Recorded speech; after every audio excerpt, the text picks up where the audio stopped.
Estamos aqui começando um webinário falando sobre essa edição do Prêmio FIB de 2023 e já startando, né, e convidando a todos vocês para participarem da edição 2024. Então, a nossa rodada de hoje é para que vocês conheçam um pouco dos autores, né, que foram premiados na categoria de doutorado, conheçam um pouquinho dos autores, das teses que em breve vão ser publicadas pela Editorial Medina, que é a nossa parceira dentro do Prêmio FIB, e a gente está aqui junto com o professor Vitalino Canas, que é o presidente do FIB, o presidente, né, desse Fórum de Integração Brasil-Europa, e que é o grande entusiasta e mentor dessa iniciativa, que é premiar dissertações e teses que tragam a missão FIB como algo dentro do seu trabalho, né? Não necessariamente o autor escreveu pensando sobre isso, mas são trabalhos que valorizam ou viabilizam pensarmos a integração entre Brasil e Europa.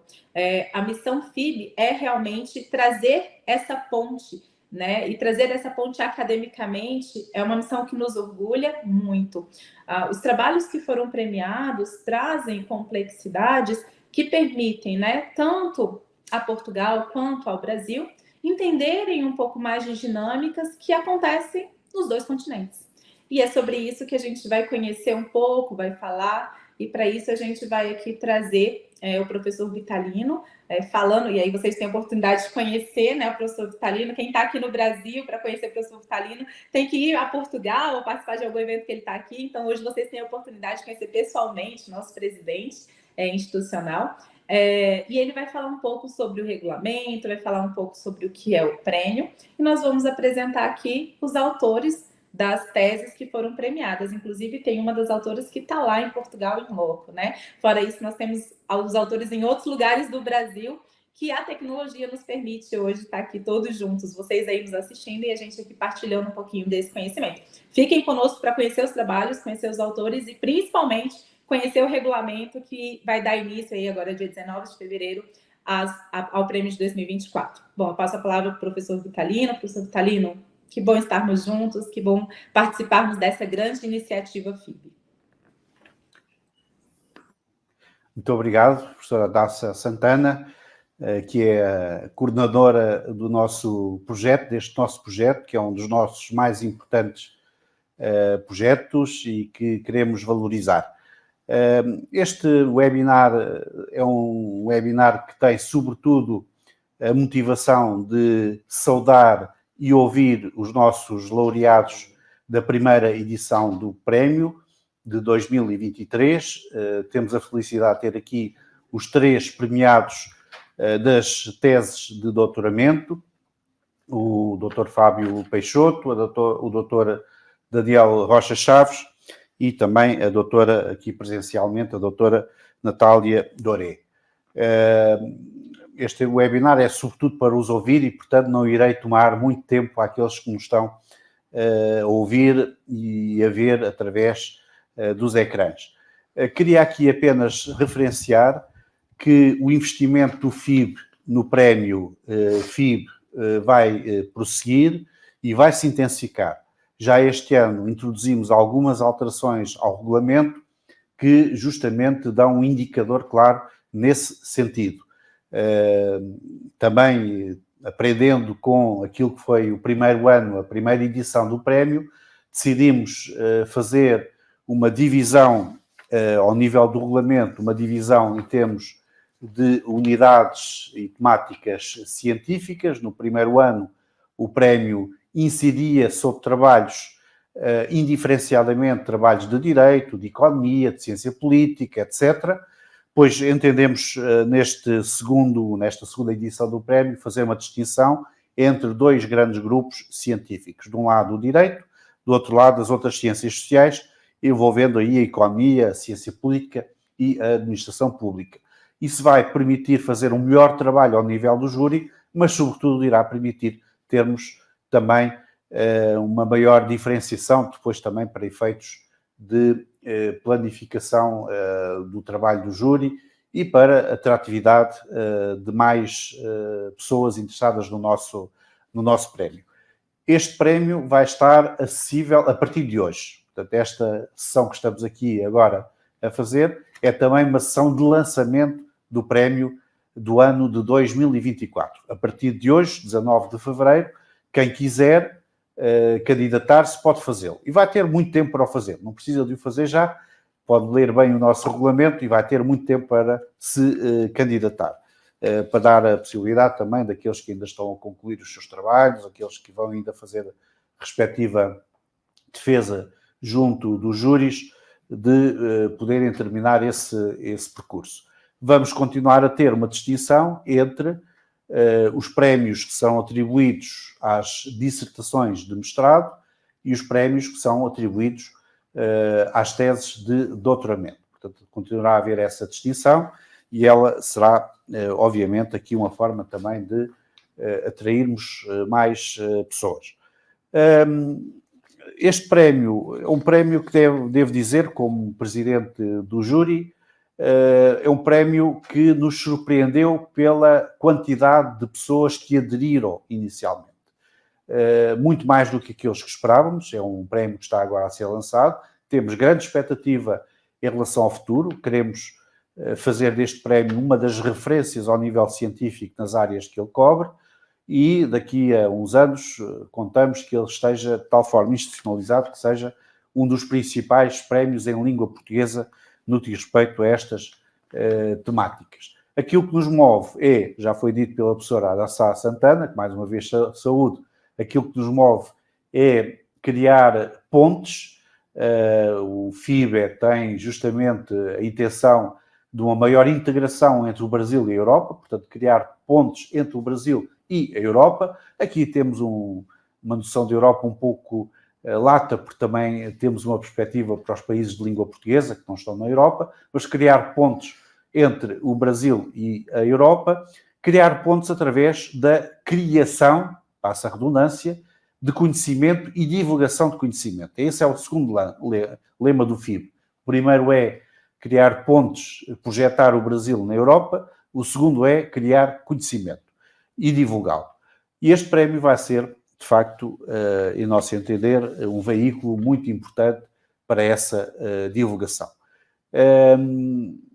Depois da parte final, terei a oportunidade ainda de dirigir mais algumas palavras, depois de ouvir aqui as intervenções dos nossos premiados, que fizeram excelentes teses e nos submeteram excelentes teses, muito desafiantes, algumas delas bastante longas, mas faz parte do conhecimento e da criação científica. Às vezes escrevemos mais, eu próprio sou culpado disso nos meus trabalhos, às vezes, bastante desafiantes pela qualidade, pela exigência da avaliação, e vamos poder mostrar aqui os nossos premiados para todos aqueles que nos quiserem escutar a partir de agora. Portanto, passava a palavra para eles. Pronto, vamos começar, professor, com o Daniel. Tanto o Daniel quanto o Fábio e Natália, eu sei que vocês vão falar um pouco sobre o seu trabalho e tal, mas é interessante que a gente foque e mostre como isso é importante para essa questão da integração e essa divulgação do conhecimento. Eu queria também que vocês falassem um pouco sobre o processo de submissão, para que as pessoas que estejam aí nos ouvindo possam saber que é bem simples, basta acessar lá o regulamento e enviar o seu trabalho. Vocês contassem um pouco dessa experiência e falassem dos respectivos trabalhos, focando na questão da integração. Eu não vou dar spoilers sobre os trabalhos, então vocês começam falando o que é o trabalho, como foi, para que as pessoas possam conhecer diretamente do autor. Então, eu começo com o Daniel Chaves e aí, em seguida, eu passo para o Fábio e para a Natália. Muito obrigado, professora Adassa. Professor Vitalino, eu saúdo, e também dos meus colegas Fábio e Natália Doré. Eu fico muito feliz com essa iniciativa do FIBE e pela surpresa também quando eu recebi a notícia da premiação. Realmente foi bem inesperada. Então, eu gostaria de começar pontuando sobre a integração, porque para mim é um pouco mais caro, porque durante a minha graduação eu fiz intercâmbio acadêmico em Lisboa. Eu estudei na Faculdade de Direito de Lisboa. O professor Vitalino, eu toquei na Tuna, vendo os montes, tem aí da minha capa preta, então é realmente algo muito especial e precioso para mim. consolidar essa ponte que nós temos, essa ponte da Lei-Mar, né? Então, fico muito feliz que o FIB ainda solidifique essas relações. Num artiguinho que talvez saia no Conju, eu digo que criar um conceito, que foi mais ou menos o que eu tentei fazer na minha tese, propor, é algo muito difícil, mas agregando outras ciências, você vai conseguindo certa solidez para a proposição científica, e é justamente isso que o FIB faz, construir vínculos, construir pontes, e justamente através da ciência, com o esforço dos pares, que nós conseguimos fazer justamente essa ponte unindo, deixando o Atlântico um pouco menos vasto, deixar o Atlântico um pouquinho mais próximo de lá para cá. Sobre a minha pesquisa, já vai ser um pouquinho mais chato, porque é uma coisa mais, um conhecimento mais específico, mas eu tentarei ser sucinto. A pesquisa foi regida em inglês, o título é The Reconstruction of the Summit in Brasilia Under Democracy, traduzindo, a reconstrução da cúpula na subdemocracia brasileira, conceito em evolução numa perspectiva sistêmica. Então, já começando a destrinchar um pouco dos termos, por que reconstrução da cúpula? Porque o meu referencial teórico, o sociólogo alemão Niklas Luhmann, ele tem um artigo chamado O Futuro da Democracia, ele diz que a democracia na modernidade é a cisão da cúpula, splitting of the summit. E aí, então, e por cúpula ele quer dizer o poder, e a cisão seria a diferença entre governo e oposição. E aí, trabalhando na democracia, na perspectiva mais contemporânea, então, eu quero não fazer esse rompimento, então, fazer uma reconstrução de algo que estava se fragmentando. E um dos meus receios era justamente que não se entendesse reconstrução como o método reconstrutivo do Jürgen Habermas. Então, por isso que, ao fim do título, eu ainda coloco numa perspectiva sistêmica. E, de uma forma mais aguda, a minha pesquisa tinha como empreitada desenvolver e propor o conceito de subdemocracia, under democracy, né, no original. E com essa finalidade dessa proposição desse novo conceito, que seria reduzir imprecisões que foram encontradas quando eu acabei analisando outros conceitos de classificação de regimes políticos. Quais são esses conceitos? Regimes híbridos, pseudodemocracia, semidemocracia e anocracia. Toda vez que eu estudei esses conceitos desde a sua gênese e ainda aplicando, trazendo alguns dados para dar embasamento à pesquisa, eu vi que esses conceitos caíam em uma relação dicotômica e minimalista. Ou o país era uma democracia, ou era uma autocracia. Não tinha um certo meio termo, e quando eu trazia isso para uma questão da modernidade periférica, e aí eu me atenho ao caso brasileiro, eu via que esses conceitos não eram muito pertinentes. Então, vamos aqui tentar propor outro conceito, que é o conceito de subdemocracia. A minha tese teve 4 capítulos. O primeiro capítulo justamente expondo o meu referencial teórico, que é do sociólogo alemão Niklas Luhmann. Ele vê a sociedade como uma sociedade moderna, hipercomplexa, funcionalmente diferenciada, e para quem chega sem muita leitura, realmente é algo hercúleo de se compreender. Então, no primeiro capítulo, eu tento trabalhar os conceitos operacionais fundamentais para essa teoria. Mas eu não trabalho de uma forma ortodoxa, eu trabalho mais de uma forma heterodoxa, especialmente trazendo os escritos de um jurista brasileiro que para mim é muito caro, que é o professor Marcelo Neves. Inclusive, ele esteve na minha tese de defesa, e por ele sou muito grato por todas as contribuições que ele me deu. No segundo capítulo, eu adentro mais na questão das teorias da democracia. Então, tem desde uma perspectiva histórica e teórica, então eu vou desenvolvendo como a democracia era tratada nos antigos, no medievo. Percebeu-se que há um redesenho semântico do que se entende por democracia, até culminar no que se entende por democracia odiernamente. E aí, no título do trabalho também, como conceito operacional, como eu trabalho a questão da evolução, eu uso alguns conceitos da teoria evolutiva para chegar à conclusão de que a democracia, na modernidade, é uma aquisição evolutiva dos sistemas jurídico e político. No terceiro capítulo, eu já trabalho a questão da democracia na modernidade periférica, que é um conceito desenvolvido pelo professor Marcelo Neves, e, como também o título do trabalho diz, atenho-me ao caso brasileiro. E vou vendo como é que a democracia vai sendo se instituindo em países como na modernidade periférica, como que é o caso do Brasil, que ele está inserido. E aí fui vendo que, de uns anos para cá, há um redesenho e uma ascensão de figuras populistas. E aí eu uso alguns referenciais teóricos, como Pierre Rosa Vallon, uso Ralph Dahrendorf também para trabalhar essa questão do populismo, e vejo que quando há essa ascensão do populismo, o que é que se verifica é que há uma tentativa de modificação do código que opera o sistema político na modernidade. O código que opera o sistema político na modernidade em uma democracia, especialmente, é a divisão de governo e oposição. Quando figuras populistas ascendem ao poder, há um redesenho e uma espécie de corrupção que quer, de corrupção, não digo corrupção pelo dinheiro, e sim uma corrupção sistêmica pelos códigos, e é uma modificação. Deixa-se de passar a política se orientar por governo e oposição, e passa-se a trabalhar com a ideia de amigo e inimigo, que é mais ou menos o que o Carl Schmitt propunha já na década de 1930.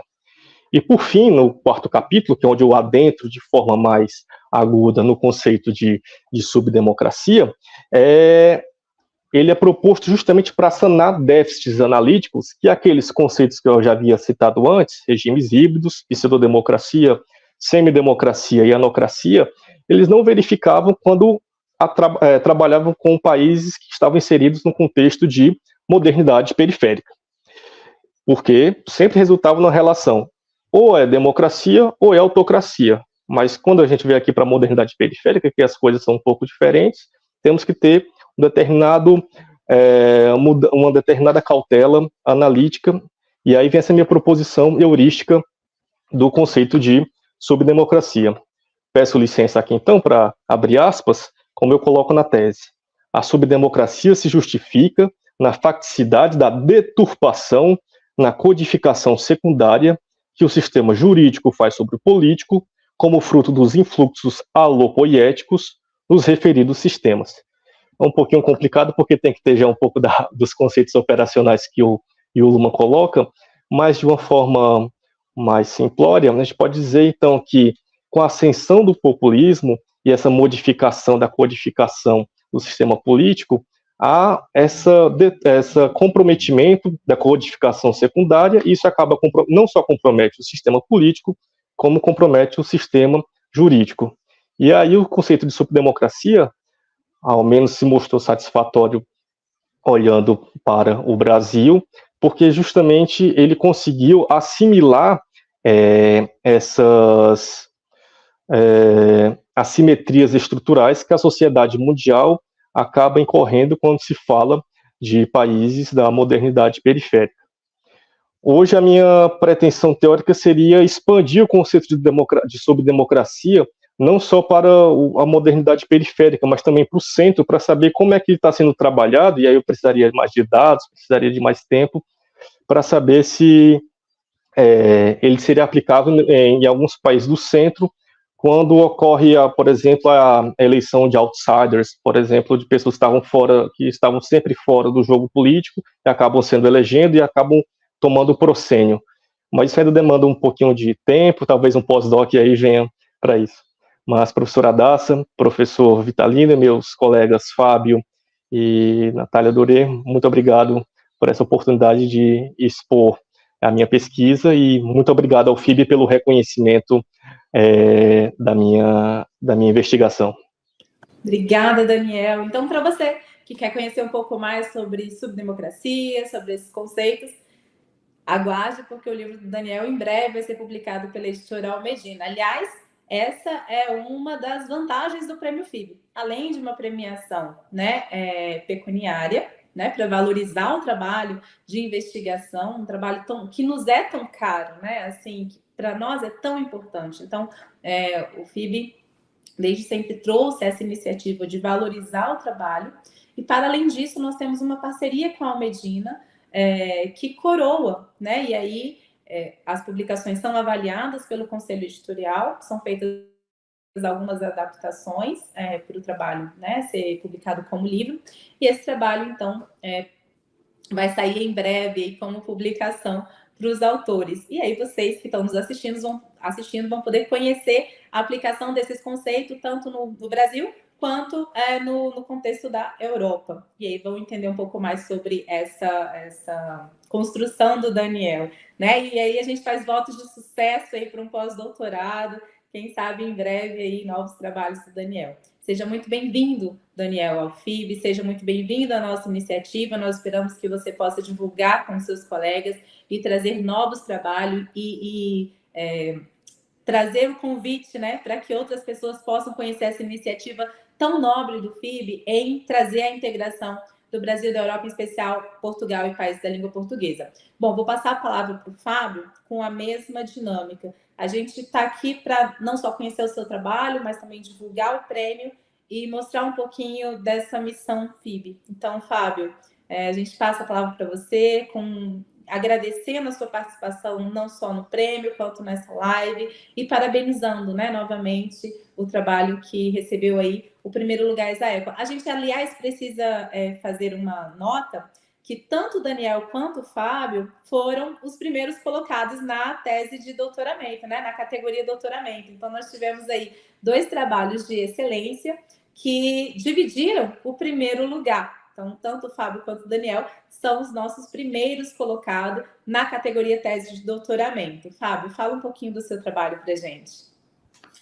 Bom dia a todos que estão nos acompanhando. Bom dia, professora Radassa Santana, professor Vitalino Canas, meus colegas Daniel Chaves, a Natália Doré, que estou tendo esse prazer de conhecer hoje. Em primeiro lugar, eu queria agradecer a oportunidade que o FIB nos está dando, né, a todos nós 3 aqui, nesse momento, de apresentar o nosso trabalho. Esse na minha opinião, o aspecto mais interessante desse prêmio, né? Os doutorandos e mestrandos que certamente estão nos acompanhando, eles devem saber que o dia da defesa da dissertação de mestrado ou da tese de doutorado, ele não é o fim do trabalho, né? A gente, depois que a gente termina esse trabalho, o trabalho ao qual a gente dedica muitos anos da nossa vida, começa a nossa luta para que a gente seja lido. As nossas ideias que a gente desenvolveu e maturou durante tanto tempo, a gente precisa começar a divulgar essas ideias. E é um trabalho muito difícil.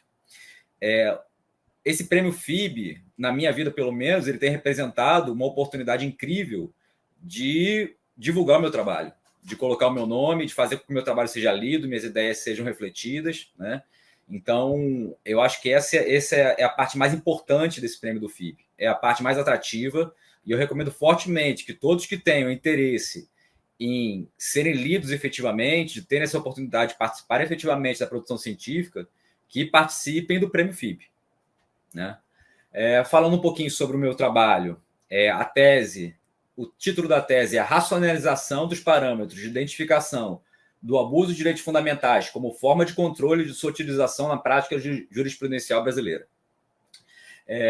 O tema, né, central é o abuso de direitos fundamentais, e na minha tese eu concluo que o abuso de direitos fundamentais nada mais é do que um aproveitamento pela dogmática da teoria de direitos fundamentais, da noção, das ideias, das doutrinas do abuso de direito. E aí, quando a gente trata do abuso de direito, a gente vê que é um tema muito transversal entre Brasil e Europa. Por quê? A gente tem no nosso Código Civil, o artigo 187, ele é praticamente uma cópia exata do artigo 334 do Código Civil português, que, por sua vez, ele é uma cópia também praticamente exata do artigo 281 do Código Civil grego, né? O que representa o Código Civil grego? O Código Civil grego ele faz uma junção de 2 tradições distintas de abuso de direito. De um lado, a gente tem a tradição mais conhecida no Brasil, de modo geral, mais conhecida mundo afora, que é a tradição franco-belga de abuso do rato, que é uma tradição basicamente criada com o pioneirismo do Josserand, que é um francês, né? Qual é a principal linha, qual é a principal abordagem dessa tradição franco-belga? É a do desvio de finalidade. Então, acredita-se que todos os direitos, ou quase todos os direitos, eles devem ser interpretados com uma reserva de que deles não se pode abusar. O que representa abusar de um direito é deixado em aberto. Se preocupa mais em firmar como princípio essa possibilidade de os direitos serem abusados e não representarem, portanto, um legítimo exercício, mas não se preocupa em dizer o que seria um legítimo exercício ou o que não seria um legítimo exercício. Do outro lado, a gente tem uma tradição surgida principalmente na Alemanha, não diretamente a partir do Código Civil alemão, mas da dogmática alemã que se desenvolveu a partir da formulação de grupos de casos, que é a da unzulässige Rechtssaubung, que é exercício inadmissível dos direitos, e ela é representada principalmente pelas abordagens de violação à boa-fé objetiva e violação aos bons costumes. Então, em todos esses três dispositivos dos Códigos Civil brasileiro, português e grego, a gente tem esse reconhecimento de que são abordagens do abuso de direito, o desvio de finalidade, a violação à boa-fé objetiva e a violação aos bons costumes. Bom, o tema do abuso de direito é, para mim, um tema apaixonante. Gostaria que fosse para todos também um tema tão apaixonante quanto é para mim, mas ele é também um tema extremamente perigoso. E das múltiplas possíveis abordagens sobre a tese, de temas da tese que eu poderia trazer hoje, eu escolhi um específico, que é a do passado marrom das doutrinas do abuso de direito. O que se chama de passado marrom? As doutrinas do abuso de direito tiveram uma participação significativa, relevante, na ascensão e na prática do nazismo na Alemanha, né? Isso demonstra que as doutrinas do abuso de direito, elas representam um perigo, elas precisam ser efetivamente controladas. Então, a gente teve o Wolfgang Siebert, que é um alemão que aproveitou as doutrinas do desvio de finalidade do Josserand, do tronco francês, e as levou para a Alemanha. E, a partir disso, a jurisprudência começou a aplicar, começou a interpretar o Código Civil e as demais leis civis na Alemanha à luz da ideologia nazista, né? Fez isso por meio das cláusulas gerais, como as de boa-fé e dos bons costumes, né? Então, da mesma maneira que a gente observa que os ventos que trazem as doutrinas do abuso de direito da Europa, da Grécia, de Portugal, da Alemanha, da França, para o Brasil, elas trazem também um alerta, né? Um alerta sobre os perigos do uso dessas doutrinas do abuso de direito aqui no Brasil. A meu ver, esse alerta não tem sido muito observado, ele não tem sido... não tem havido um controle da prática jurisprudencial brasileira sobre o uso dessas doutrinas do abuso de direito no Brasil. E aí eu trago um alerta de um alemão, né, que analisou o papel do abuso de direito nas doutrinas nazistas, né, na prática nazista, e ele, que é o Frank von Luck, e ele fala exatamente o seguinte: a formulação de grupos de casos não era tão pronunciada naquela época como é hoje, o que facilitou a penetração das ideias nacional-socialistas na jurisprudência. Os atuais grupos diferenciados de casos não devem ser vistos apenas como uma ajuda para sistematizar o material da jurisprudência, mas, ao mesmo tempo, como um instrumento metódico para evitar abusos, como nos tempos do nacionalsocialismo. Então, eu queria aproveitar essa oportunidade aqui, que o FIB me está dando, de divulgar a minha tese, as minhas ideias, para chamar atenção especificamente para esse ponto. Nós precisamos adotar uma postura mais controladora do discurso de abuso de direitos, seja do abuso de direitos civilista, seja do abuso de direitos fundamentais. Falando um pouquinho sobre a submissão do trabalho, né, foi uma coisa muito simples de fazer, como a professora Radassa destacou muito bem no início. Existe uma página dedicada ao tema, né? O FIB, a existência do prêmio FIB me chegou por intermédio do meu orientador, o professor Eduardo Rocha Dias, a quem tenho muita gratidão, diga-se de passagem. E quando eu vi sobre de que se tratava o tema, na hora eu me interessei, porque o objeto da minha tese ele passa exatamente por essa integração. Eu passo o tempo todo na minha tese falando sobre essa integração entre o Brasil e a Europa, seja com Portugal, seja com a Alemanha, seja com a França, né? Então, foi muito simples a submissão. Peço desculpas pela extensão da tese, né? Eu imagino que o comentário do professor Vitalino tem a ver com o que eu coloquei, e é muito curioso porque durante a defesa da tese, o professor Otávio Luiz Rodrigues Júnior, que participou da banca, ele comentou que seria uma tese ao estilo lusitano, né? E das minhas principais referências, a maioria delas de fato, são teses lusitanas, como um livro sensacional sobre a boa-fé objetiva do professor Menezes Cordeiro, né? Então, de fato, é um modelo de pesquisa científica no qual eu me miro, né? Eu procuro seguir, gosto. Claro que às vezes a gente extrapola um pouco na extensão, mas fico satisfeito que, a despeito disso, tenha sido bem recebida, e fico muito honrado com a premiação e, acima de tudo, novamente, repetindo, com a oportunidade de poder expor minhas ideias e expor meu trabalho. Então, muito obrigado. Daniel, achei muito interessante a sua apresentação também. Parabéns, e fico ansioso para ouvir também a Natália. Obrigada, Fábio, obrigada. Bom, vocês percebem que a gente está falando aqui de dois temas que são diferentes, mas que o júri, a quem a gente agradece, teve um trabalho de selecionar, ler, entender, fizemos várias rodadas, até escolhermos os melhores trabalhos.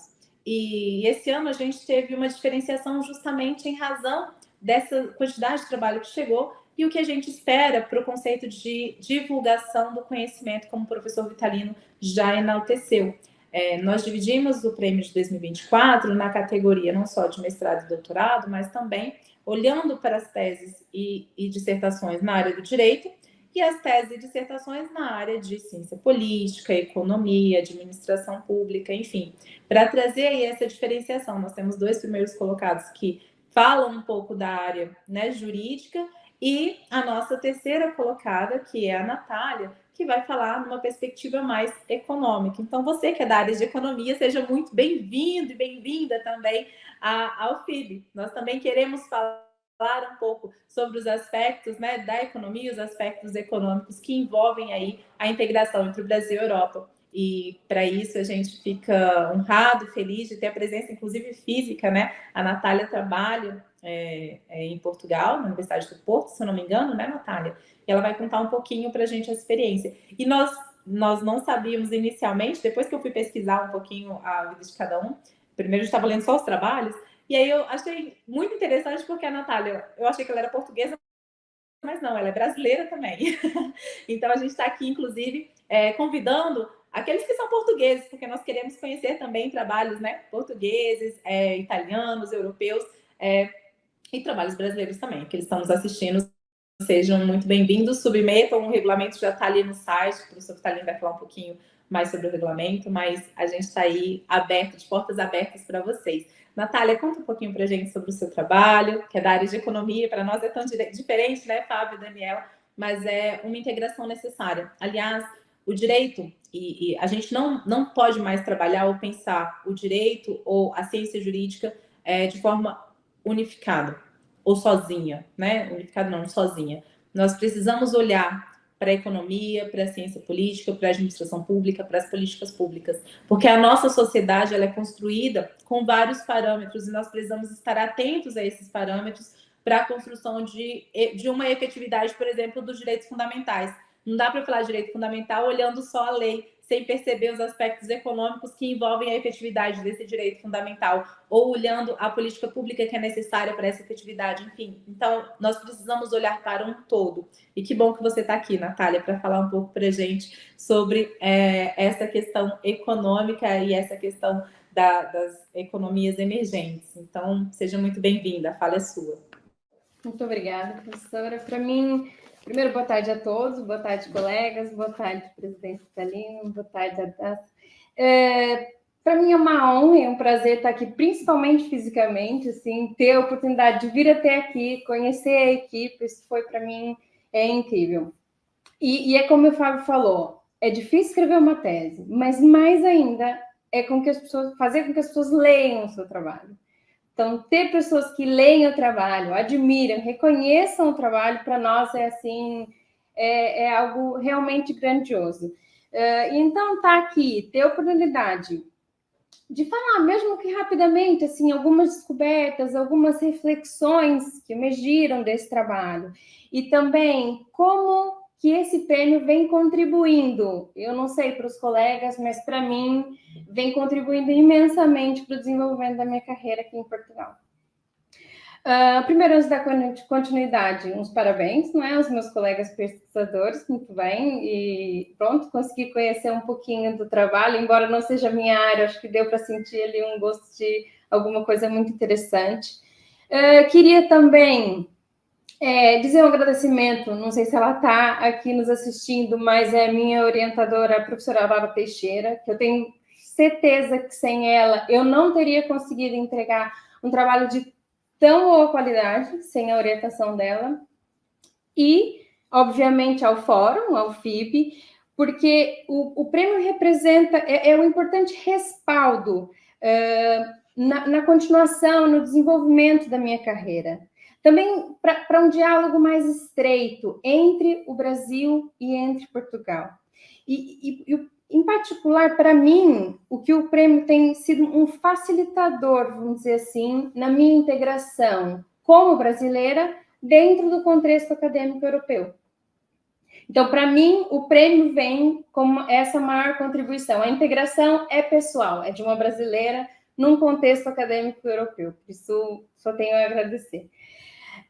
Bom, eu vou tentar ser breve para não chatear muito, porque eu sei que é um pouco distante, talvez, das outras teses, mas o título da tese também foi escrito em inglês, Crescimento Econômico e Convergência no Muito Longo Prazo, o foco economias emergentes com foco no Brasil. Pronto, então eu vou começar só falando primeiro por que eu escolhi um horizonte temporal muito longo. Ou seja, quando a gente diz muito longo prazo, nós estamos a falar de mais de 100 anos. E por que as economias emergentes? Bom, alguns economistas já reconhecem que quando a gente ouve os ecos do passado, a gente consegue estruturar e orientar melhor as decisões futuras. Ou seja, quando a gente impulsiona uma abordagem enraizada na compreensão de lições históricas, a gente está o quê? Aumentando as lentes do passado e, assim, possibilitando mais instrumentos para orientação de políticas futuras. Pronto, essa é por que o muito longo prazo. E por que as economias emergentes?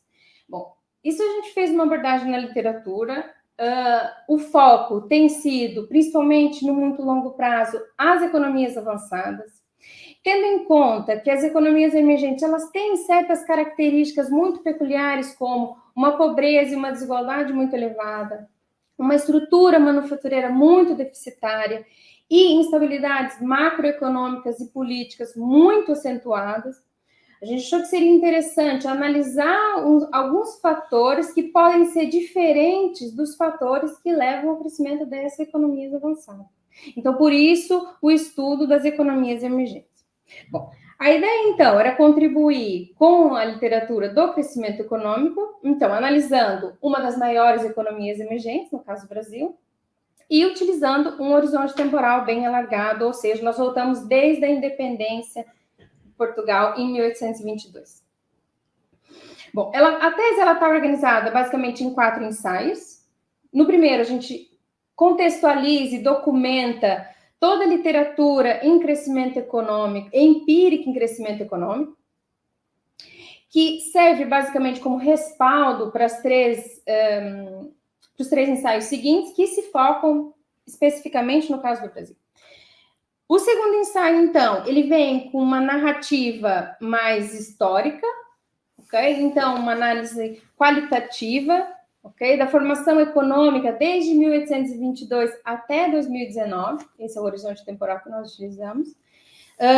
E então, no terceiro e no quarto ensaio, assim, nós fazemos uma análise mais empírica, nesse caso, com dados ou seja, utilizando o mesmo horizonte temporal, ok? Só que no primeiro, a gente faz uma análise do crescimento econômico absoluto, e no seguinte, é um crescimento relativo, ou seja, quanto que o Brasil evoluiu, cresceu em relação a outras economias mais ou menos homogêneas que nós temos na América Latina, como por exemplo Argentina, Chile, Colômbia, México, se eu não me engano, Peru e Colômbia. Depois também com Portugal, pelas raízes históricas que nós temos, pela ligação. Então nós também analisamos o crescimento relativo em relação a Portugal e com relação ao país que ainda é fronteira tecnológica, que é os Estados Unidos. Bom, eu também não vou me alargar muito com os resultados, porque cada um são muitos detalhes, muitas nuances, mas eu vou pontuar só alguns que eu acho que são de importante, que são mais relevantes. O primeiro é que nos estudos de crescimento relativo, nós observamos que nesse período o Brasil convergiu, ou seja, em termos de PIB per capita, o Brasil convergiu à média dos países da América Latina e a Portugal, embora em menor medida. Ou seja, o Brasil ainda corresponde a somente em média, 50% em PIB per capita da economia portuguesa. Mas o mesmo não acontece com os Estados Unidos. E quando a gente fala que o Brasil divergiu nesses tempos, ou seja, nesses quase 200 anos, nós estamos a querer dizer que o Brasil, em termos relativos, em PIB per capita, relativo aos Estados Unidos, nós estamos piores, okay, do que nos anos da independência. Um outro fator que é muito relevante, e aí tem a ver com o estudo dos próprios fatores do crescimento, enquanto o capital humano, que a gente mediu pelo o nível de escolaridade da população e a qualidade institucional, que nós medimos pelo nível de democracia, esses dois fatores sofrem distorções por conta da nossa elevada desigualdade. Então, enquanto esses dois sofrem distorções por causa dessa nossa elevada desigualdade, em contrapartida, a mudança estrutural associada à industrialização, ela tem mostrado ser fundamental para promover o crescimento sustentado do país, e por isso eu acredito que ele pode ser um fomentador de um país mais desenvolvido e mais igualitário. Então, só para eu resumir, os resultados, então, sugerem que os formuladores de políticas públicas devem se concentrar em reformas para mudar a estrutura produtiva do país, ou seja, torná-la mais complexa, mas sem esquecer também que nós temos que promover uma educação igualitária para a sociedade, com qualidade, mas mais importante do que isso, sem manter uma estrutura institucional sólida, essas mudanças não conseguem se sustentar no muito longo prazo. Bom, então, só para fechar, o que eu quero dizer que o Prêmio FIB, ele, sem dúvida, ele facilitou minha integração aqui para Portugal. Por isso, eu aconselho vivamente a quem tem interesse que divulgue o seu trabalho, que entre nesse espaço, porque, sem dúvida, vai ser um contributo gigantesco. Eu também espero que o meu trabalho possa também servir como um elo de integração, promovendo um diálogo frutífero entre Portugal e Europa e também contribuindo, assim, para a construção de um país, quem sabe, mais desenvolvido e mais próximo para todos os seus residentes. E é isso, eu espero que todos tenham gostado da minha breve apresentação, agora também com a publicação. Eu acho que não se satisfaz só com isso que eu estou a falar. Eu acho que a leitura seria muito interessante e eu ficaria muito contente com o feedback de todos. Muito obrigada. Obrigada, Natália. Bom, eu adorei conhecer pessoalmente os nossos autores, né, professor Vitalino? Que alegria não só ler o trabalho, mas conhecer e viver, né, um pouco da pesquisa deles e de como foi essa construção. Eu estou realmente muito feliz. Bom, o FIB tem essa missão de trazer integração, de enaltecer a qualidade técnica, científica, que vocês que estão nos assistindo em breve vão conhecer por meio do trabalho deles, que deve vir a ser publicado pela editora Almedina, que é uma parceira nossa. Aliás, o FIB, junto com a Almedina, criou um selo. Então, o FIB tem um selo dentro da editora Almedina chamado selo FIB. Então, as obras que têm esse selo, elas são obras que, de alguma forma, promovem a integração entre o Brasil e a Europa. E, para além desse selo FIB, o professor Vitalino, inclusive, deve ter ali alguns exemplares para nos mostrar, para além do selo FIB, que é uma marca que nós estamos, né, construindo, nós temos aí o prêmio, que é justamente para laurear esses trabalhos técnicos, científicos que contribuem com a missão FIB. De antemão, eu já agradeço ao IDP, que tem sido um cooperado fortemente, né, nessa nossa missão de integração, inclusive aberto a casa para a gente poder fazer essa transmissão, ao Conju, que publicou o artigo referente ao Prêmio FIB e que sempre abriu suas portas para conversarmos e dialogarmos, né, com a sociedade brasileira e portuguesa e os brasileiros que residem em Portugal sobre as diversas iniciativas FIB. Passo a palavra agora para o nosso presidente, agradecendo e, assim, com um coração muito alegre, professor Vitalino, por essa iniciativa, por estarmos fortalecendo. Terminamos aí o primeiro prêmio, né? E vamos juntos rumo ao segundo, na construção de uma marca que tem aí a sua formulação com uma missão muito nobre, uma missão muito nobre. Então, agradeço fortemente, passo a palavra para o professor Vitalino. Muito obrigado, professora Adassa Santana.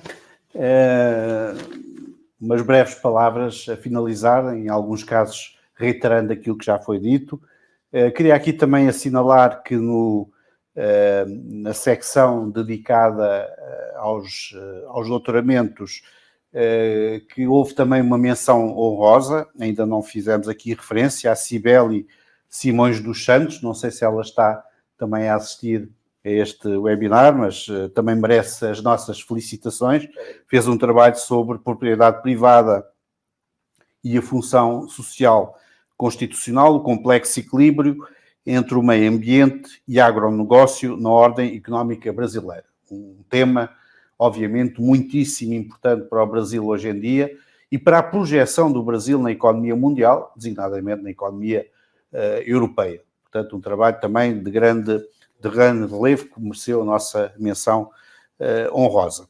Queria aqui sublinhar uma coisa também como investigador, também como autor de teses e de ensaios científicos, sublinhar uma coisa que já aqui foi dita, que é que quando nós, de facto, fazemos um trabalho científico, quando produzimos um trabalho científico, dedicando a esse trabalho muito do nosso tempo de vida, às vezes anos da nossa vida, é óbvio que é muito curto que esse trabalho seja avaliado apenas por aquela banca examinadora de 3, 4, 5, 6 pessoas que à nossa frente nos dá algumas indicações, às vezes muito apressadamente, porque o tempo é pequeno, sobre o nosso trabalho.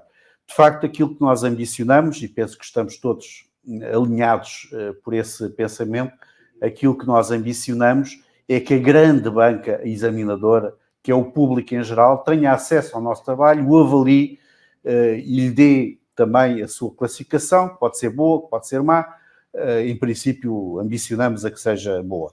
Por isso temos trabalhado, de facto, muito nesta vertente, que nós não podemos, à partida, garantir que se concretize, que é a vertente da publicação, como está no nosso regulamento, e mais uma vez isso fica reafirmado para a edição deste ano, como está no nosso regulamento, aquilo que nós nos comprometemos a fazer é negociar com a editora Almedina, que é uma editora de referência em Portugal e também agora no Brasil, de livros jurídicos, mas de outras áreas científicas também, negociar com a editora Almedina a publicação dos melhores trabalhos.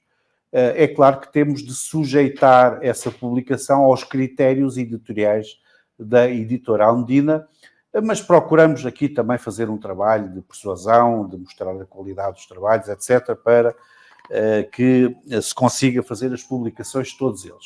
Nesta edição, vamos, em relação às teses de doutoramento, vamos conseguir esse objetivo, vamos ter as publicações, e essa é uma notícia que hoje podemos aqui deixar, de facto, referida, e já foi também sublinhada pela professora Adassa. Contamos que daqui a uns meses, para o final do ano, possamos estar de novo, não com estes premiados, mas com outros premiados, mas espero que vocês continuem a acompanhar-nos no nosso trajeto. Esperamos estar aqui com outros premiados, fazer a felicitação que estamos a fazer, com a mesma alegria que estamos a fazer hoje, com a sensação de missão cumprida. Pelo que se pôde aqui ver das várias exposições que foram feitas sobre os trabalhos, não erramos. Ou seja, de facto, premiamos pessoas e trabalhos de grande qualidade e que acho que vão fazer, também, uma vez publicados, vão fazer a diferença nos domínios científicos em que estão publicados. Agradeço a vossa colaboração, queria deixar uma palavra final também aos outros membros do júri, alguns dos quais eventualmente também estarão a assistir a esta transmissão, este webinar, os outros membros do júri, um júri multidisciplinar. Como todos nós pudemos verificar, o júri teve muito mais trabalho do que aquilo que era esperável à partida, mas contámos sempre com o trabalho desinteressado desse mesmo júri. Deixo aqui o agradecimento a todos os membros. Muito obrigado, professora Adassa, devolvo a palavra para si. Bom, eu agradeço, que delícia esse momento, né? O vídeo vai ficar disponível no ar para vocês divulgarem para os seus amigos, mostrarem, divulgarem para os seus colegas de mestrado, doutorado. Eu acho que o importante é a gente semear o conhecimento, é isso que a gente está fazendo aqui. As inscrições estão abertas, foram abertas hoje e vão ficar abertas até 30 de setembro. Então, se você ainda não defendeu o seu trabalho, está prestes a defender, ou se você defendeu no ano passado, submeta. A gente está aí de portas abertas para ler o seu trabalho. De repente, ele pode ser um dos premiados e você estará conosco aqui no próximo ano, falando um pouquinho da sua pesquisa. A gente agradece a todos que estiveram conosco e fortalece aí o convite para conhecerem o FIB. O FIB é uma associação que tem uma missão de trazer a integração entre o Brasil e a Europa. E o prêmio fortalece essa missão. Que bom que estamos aqui. Muito bem-vindo a todos que estão nos assistindo. Parabéns novamente aos laureados. Professor Vitalino, muito obrigada por sua grande e nobre iniciativa. Ficamos muito honrados. Um abraço a todos e até breve.